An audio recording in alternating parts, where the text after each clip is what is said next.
मुंबई का महापौर कोण? हा प्रश्न राज्यात सगळीकडे चर्चेत आहे. त्याचं कारण आपल्या सगळ्यांना माहीत आहे, की काल महानगरपालिकेचे निकाल लागल्यानंतर राज्यातल्या वेगवेगळ्या महापालिकेत महापौर कोण होणार याची तर चर्चा आहेच. पण मुंबईसाठी ती जास्त आहे. कारण आपल्याला माहीत आहे, की मुंबई ही देशातील सगळ्यात बलाढ्य महापालिका आहे. आणि त्यामुळं आता आकडे स्पष्ट झाले आहेत, की मुंबई महापालिकेमध्ये जो काही महापौर होणार आहे, तो अर्थात शिवसेना भाजप युतीचाच होणार आहे. पालिकेमध्ये 89 भाजपचे निवडून आलेत, शिवसेनेचे 29 नगरसेवक निवडून आलेत. बहुमताच्या आकड्याला 114 चे नगरसेवक पाहिजेत आणि युतीकडे आहेत 118. त्यामुळे भारतीय जनता पार्टी आणि शिवसेनेचाच महापौर होणार यात कोणती शंका आत्ता पाहायला मिळत नाही. नाही म्हणायला शिवसेना, उद्धव ठाकरे गटाकडनं, मनसेकडनं वेगवेगळ्या नावाची चर्चा होते. मात्र सध्या तसं काही होताना दिसत नाही. सध्याची नावं मुंबईमध्ये महापौर पदासाठी चर्चेत आहेत, त्यावरती नजर टाकूया. नमस्कार, मी गोविंद शेळके आणि तुम्ही पाहताय कट टू कट. मी काही नावं समोर घेऊन येतोय पुढच्या काही मिनिटांमध्ये, ज्या नावांची चर्चा मुंबईच्या महापौर पदासाठी होते. मुंबईचं महापौरपद हे अर्थात भाजपकडे जाईल याची शक्यता आहे. आणि हे जात असताना एक गोष्ट समजून घेतली पाहिजे, की महापौर पदाचं आरक्षण प्रत्येक वेळी सर्वसाधारण खुल्या वर्गासाठी असेल असं नाही, तर कधी अनुसूचित जाती जमाती पुरुष महिलासाठी असू शकतं, मागास प्रवर्गातील महिला पुरुषासाठी असू शकतं. याप्रमाणेच खरं तर हे आरक्षण यापूर्वीच ठरायला पाहिजे होतं, मात्र निवडणुकीनंतर ते आरक्षण ठरणार. त्यामुळं जोपर्यंत मुंबई महापालिकेच्या महापौर पदाचं आरक्षण ठरत नाही, तोपर्यंत कोण महापौर होईल हे सांगणं कठीण आहे.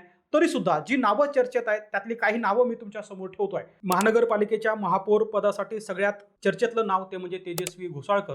तेजस्वी घोसाळकर या काही दिवसापूर्वी भाजपात आल्या.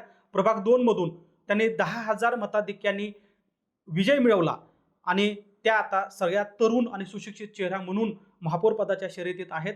एक तर त्या हिंदू आहेत आणि घोसाळकर महापौर पदाच्या शर्यतीत असण्याचं सगळ्यात महत्त्वाचं कारण आहे, की त्या माजी नगरसेविका आहेत. त्यांना महानगरपालिकेच्या कामाचा अनुभव आहे.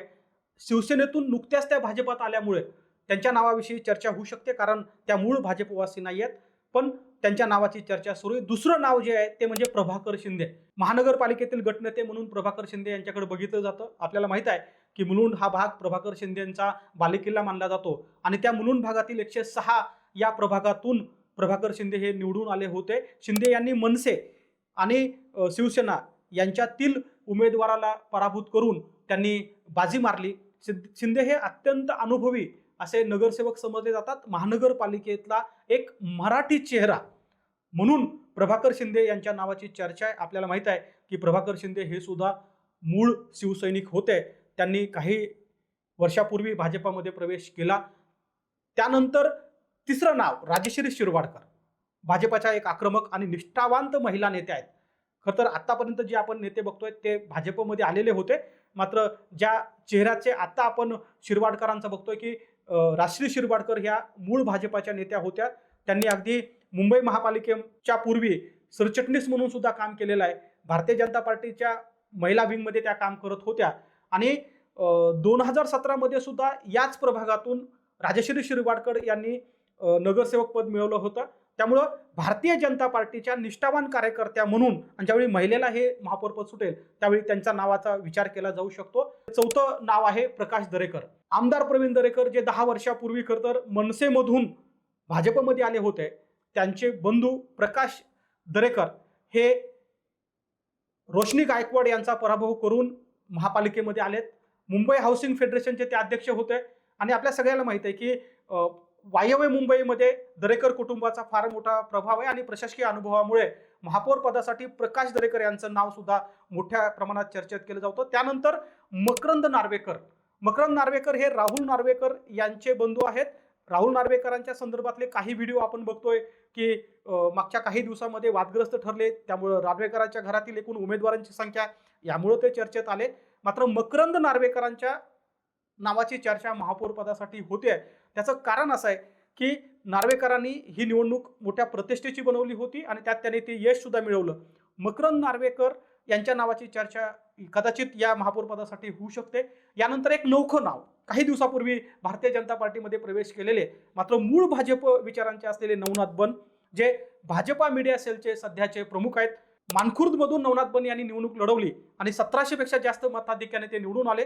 अर्थात देवेंद्र फडणवीसच्या मर्जीतील म्हणून नवनाथ बन यांच्या नावाची सुद्धा चर्चा सध्या मुंबई महापौर पदासाठी केली जाते, कारण निष्ठावान भाजपच्या नेत्यामध्ये सगळ्यात तरुण चेहरा म्हणून नवनाथ बन याचं नाव घेतलं जाऊ शकतं. नवनाथ बन यांच्या नावासंदर्भात आणखी एक चर्चा का होते, तर भारतीय जनता पार्टी ही कायम धक्का देणारी पार्टी समजली जाते, पक्ष समजला जातो. अनेक वेळा धक्कादायक नावं समोर येतात. त्यामुळं या नवख्या प्रवक्त्याचं नाव सुद्धा सध्या मुंबई महानगरपालिकेच्या महापौर पदाच्या यादीमध्ये चर्चेत आहे.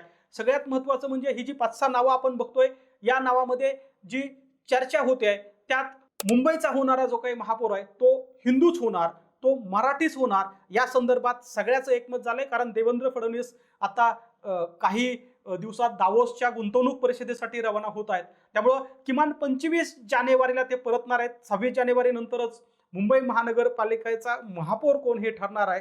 आता तरी एक गोष्ट स्पष्ट आहे की मुंबई महापालिका ही युतीच्या ताब्यात आहे. भारतीय जनता पार्टी आणि शिवसेना मिळूनच मुंबई महापालिकेचा महापौर ठरवणार आहेत. सगळ्यात महत्त्वाचं म्हणजे मुंबई महानगरपालिकेचा जो काही महापौर आहे तो 2.5 वर्षासाठी निवडला जातो.